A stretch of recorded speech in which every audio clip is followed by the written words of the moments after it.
Legal Matters is a segment where we give practical advice on legal issues that can affect us in our everyday lives.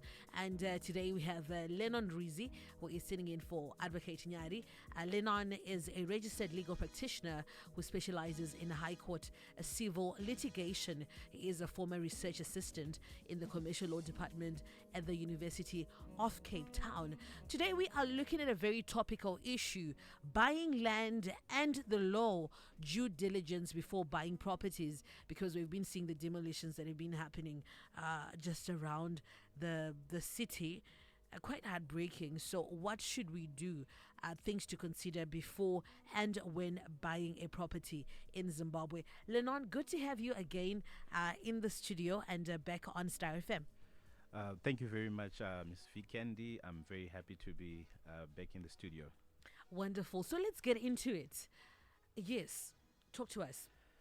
Yes, I think last week we saw on social media various properties being destroyed. I think it must have been Thursday or Friday in Belvedere in the Ridgeview area.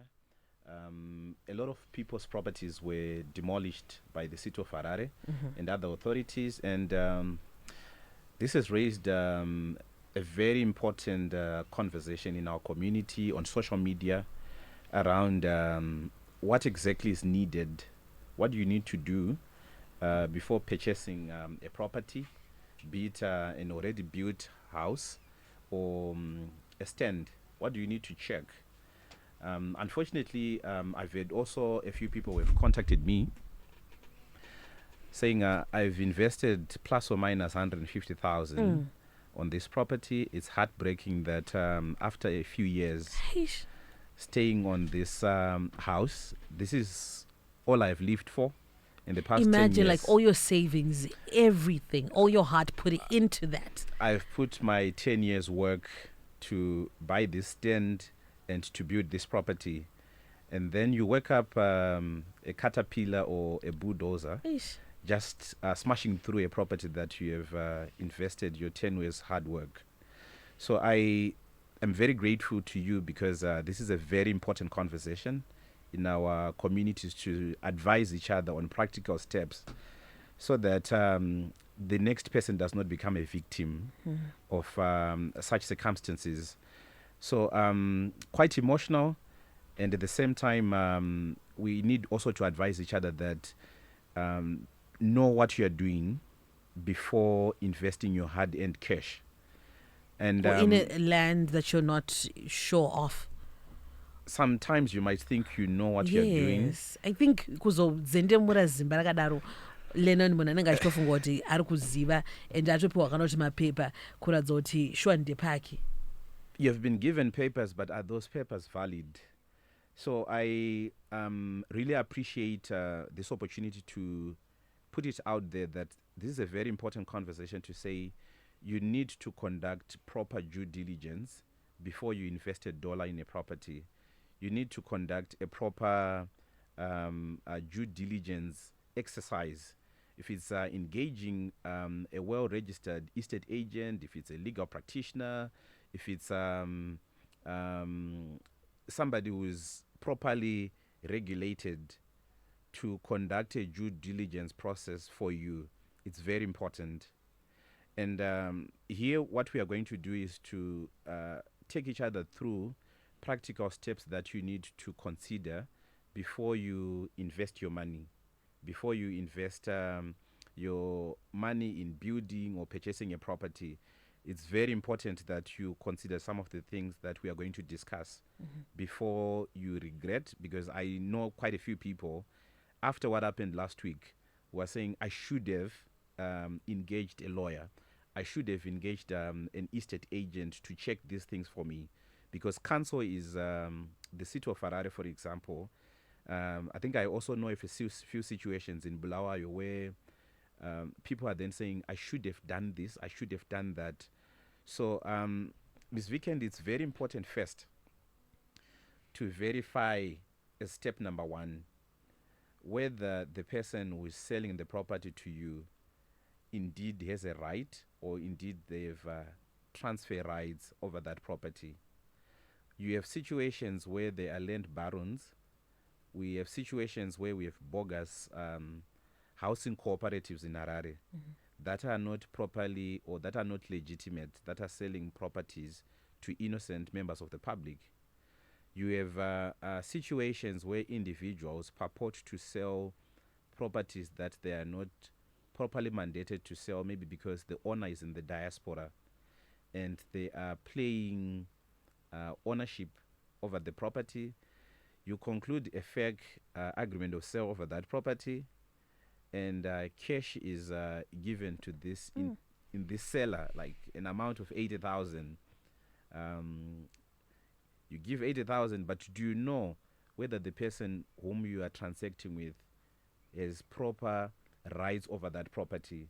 So for me, that is the first important step that you need to consider. Am I transacting or am I having a conversation over this property with the right person? I think it's really important that you actually take us to the very, inception, before you then decide to start building or purchasing a land. Kuti, it's not just you waking up and saying kuti, all right, munatokuza kuti apa ndo pangu apa pa imi motenga makadai so, and then you then just part with your hard-earned money in that way. So you see, there are documents that you can request first to say, if it's a cooperative, if it's an individual, can I have your allocation letter? Are you properly allocated? Do you have rights over this property? I need, if it's a cooperative that somebody is alleging to be, can I have your paperwork? Can I have documents that show that you have got rights over this property? Well, fair and fine. That's a red flag for me. That's a red flag. That's a red flag for me. Yeah. So it's very important to say, verify the documents first. If it's a cooperative, please do a proper due diligence check on the documents that they are going to give you. If it's a housing cooperative, if it's a council officials, if it's an individual, do you have legitimate documents that show that you are the owner of this property? Are you mandated by council? Are you mandated by a housing cooperative to sell a property? So you have situations where people are transacting with the wrong person. They are transacting with a bogus seller in courts. And at the end of the day, maybe after 2 years you have built on this property, the owner might be in the diaspora. The owner might be ignorant of the fact that there's somebody who's already building on my property. When they then come, it then becomes difficult. Who's the owner of the property? And most people, it's said that when they then say, I'm going to court, you realize that the documents that we have over those property are not valid, or they are not what is expected of somebody who owns a property. Number two, if it's examination of property development, there are certain requirements that are expected by the authorities, be it council, be it EMA, for example, the Environmental Management Agency. There are people who are being allocated properties in a wetland where you cannot, where our regulations and our laws do not really provide or encourage building properties in a wetland. Kukanaya, what will happen? That's why you special foundation. There's no special foundation that you are going to then put together. So there are certain compliance requirements to say, is there an EMA certificate that certifies that this is a property where I can properly build? There are certain compliance requirements in terms of what council expects to say, this is a designated area where maybe the council has earmarked that property to build, for example, a school. Council has designated that area for the building of a hospital or a clinic. Then you are allocated such a property for residential purposes. 5 years later, council now wants to sell that property to somebody who wants to construct a supermarket, for example. Then you are being asked to remove your 50,000, your 100,000 investment that you had built maybe for the past 5 years. Maybe because you have not only conducted a proper check to say, is this the right area where I've been allocated? Does this area conform with what exactly what I want for purposes of like residential purposes, or is this an area that is designated or earmarked for a certain purpose? I also want to speak of double sell. Mm-hmm.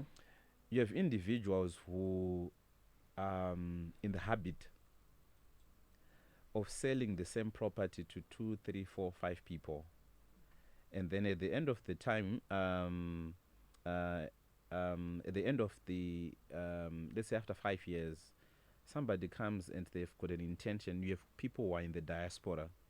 They do not know kuti pandakatenga pasara pachiallocatwa mumwe munhu. Mm-hmm.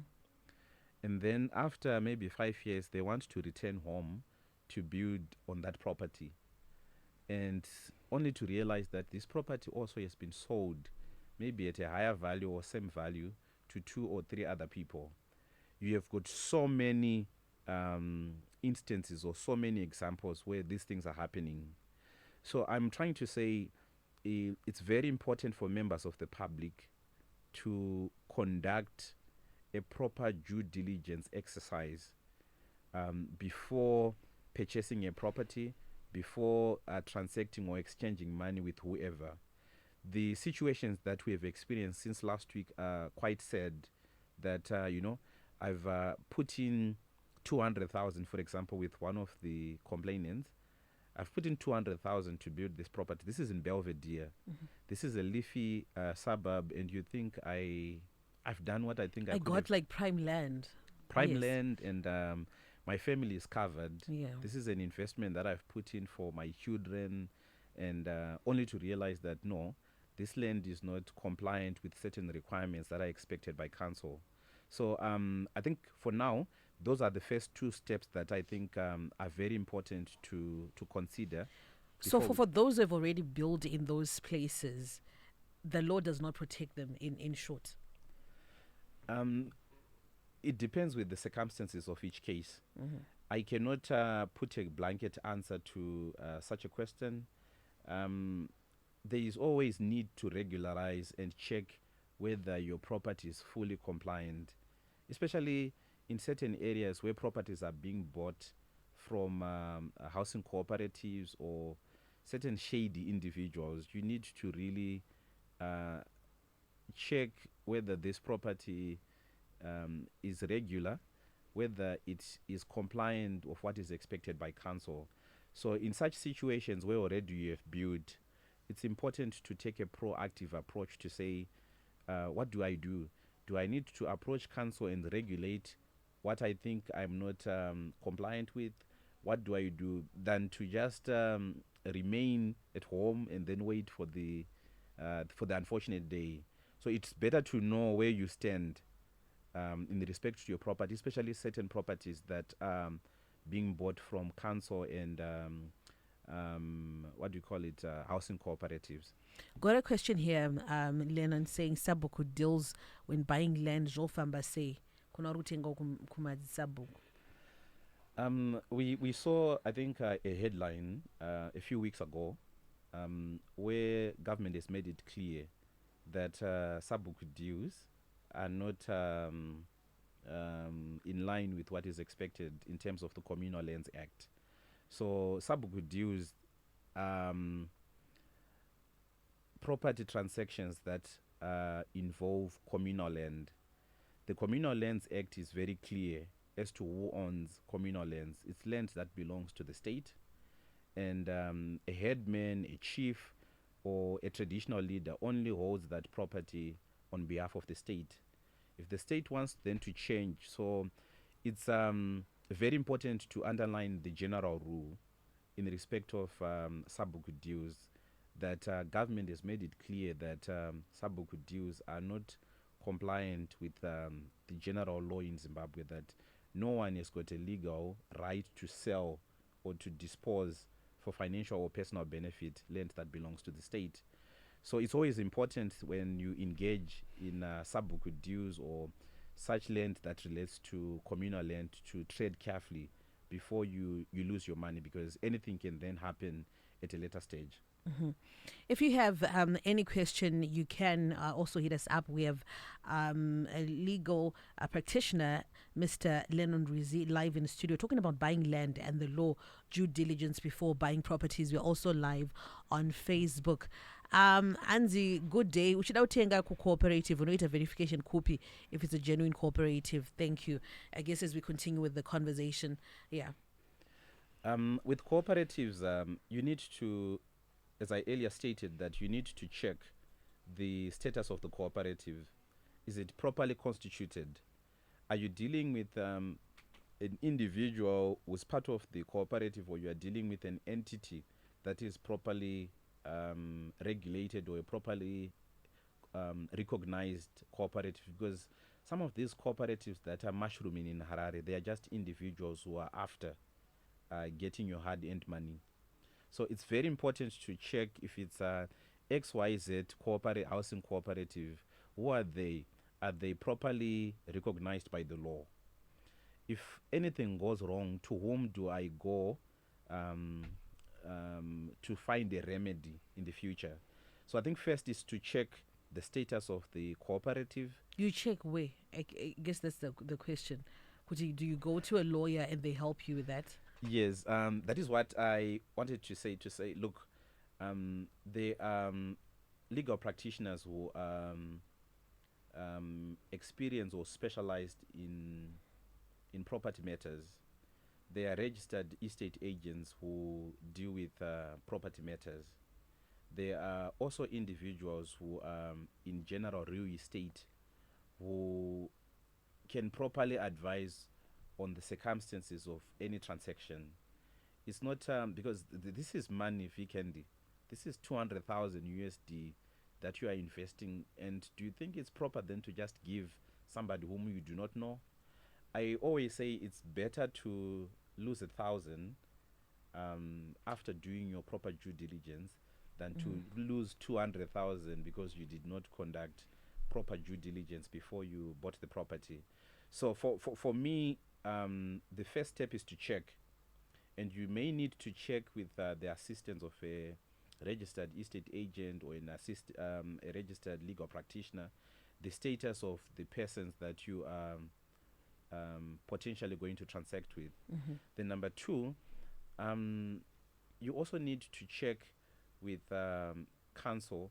If it's in Koadzana, you need to check with the district council where the land falls under. If it's any area, there's always an office that deals with such matters. So it's very important to then formally check, because we have people who are maybe out of the excitement that finally I now own a property. Finally now I have the capacity to buy a property that I've always dreamed of. And in that excitement, they lose the essentials of what are needed or what is needed to have your property fully compliant. Yeah, I'm checking our time. We are running out of it. For those who want to get in touch with you, your information and details. My contact is 0774 159 146, 0774 159 146. Thank you so much. We had legal practitioner Lennon Rizi live in studio.